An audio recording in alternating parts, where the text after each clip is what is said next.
Dans cette série de webcasts, l'objectif principal, c'est de parler de MongoDB, qui est une base de données NoSQL, et c'est de montrer comment on peut, depuis un programme Node.js, interagir avec ce serveur de base de données.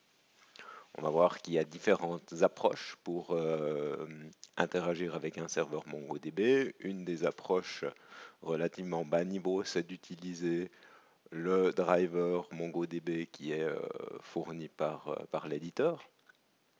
Et puis, il y a une autre approche qui consiste à utiliser Mongoose, qui est l'équivalent d'un ORM pour cette base de données orientée document. Mongoose est un framework qui est beaucoup utilisé, donc quand on utilise des générateurs ou des exemples de projets très souvent, on va rencontrer Mongoose.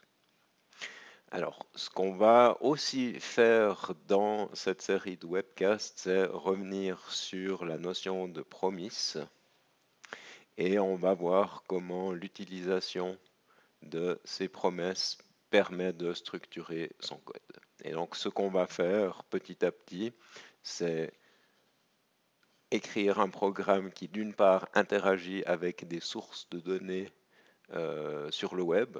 On va choisir une source de données et on va interroger cette source de données pour récupérer des documents JSON.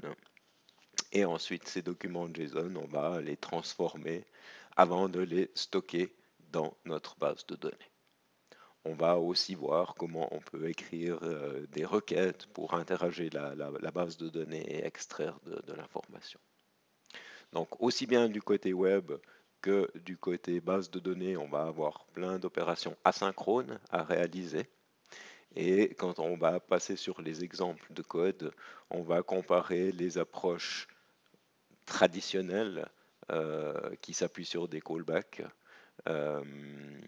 avec une alternative qui est l'utilisation de promesses. Donc on va aussi voir concrètement comment créer des chaînes de promesses, comment passer les données d'une promesse à l'autre et comment finalement retourner des résultats.